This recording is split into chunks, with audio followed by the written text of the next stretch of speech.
Mes chers amis, bonjour. C'est notre rendez-vous habituel maintenant. Je vais vous faire visiter aujourd'hui la coupole.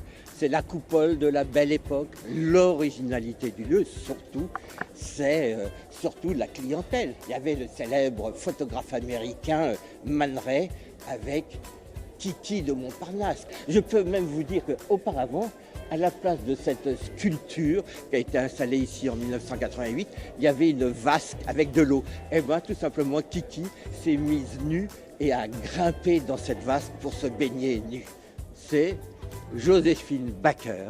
Et un peu plus tard, Baker est venue une fois avec son guépard, Chiquita.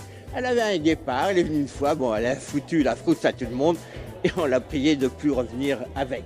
C'était aussi la table de Sartre. Alors ce qui est amusant ici, c'est que Sartre, qui était plutôt bourgeois entre guillemets, il aimait bien le côté restaurant avec la nappe, tandis que Simone de Beauvoir préférait être avec les artistes plutôt du côté de la brasserie, des tables en papier. Alors bien sûr, au bout d'un moment, ils se rejoignaient et souvent ils s'engueulaient.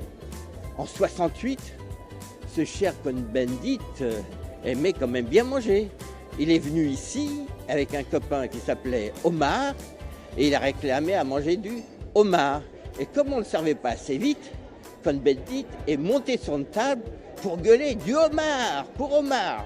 Il y avait qui? Il y avait Ionesco, Giacometti, ah oui, Giacometti, il avait l'habitude de griffonner sur ses nappes en papier des dessins, des esquisses.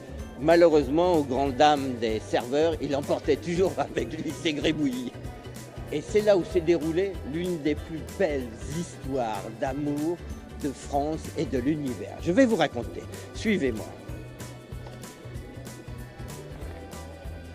Donc, le 6 novembre 1928, un homme jeune, 31 ans, attend au bar. Il a l'air désespéré. Et donc, il donne un rendez-vous au bar de la Coupole, où il allait très souvent avec ses amis surréalistes.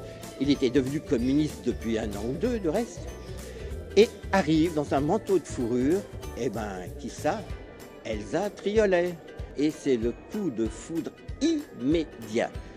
Depuis à peu près 5 heures, jusqu'à l'heure de fermeture du bar, ils n'arrêtent pas de causer ensemble. Il faut que Bob, qui est le premier barman célèbre de la Coupole, les mette dehors. Et là, tout naturellement, Elsa propose à Ragon de finir la nuit dans sa chambre à l'hôtel Istria. À cette époque déjà, on couchait dès le premier soir.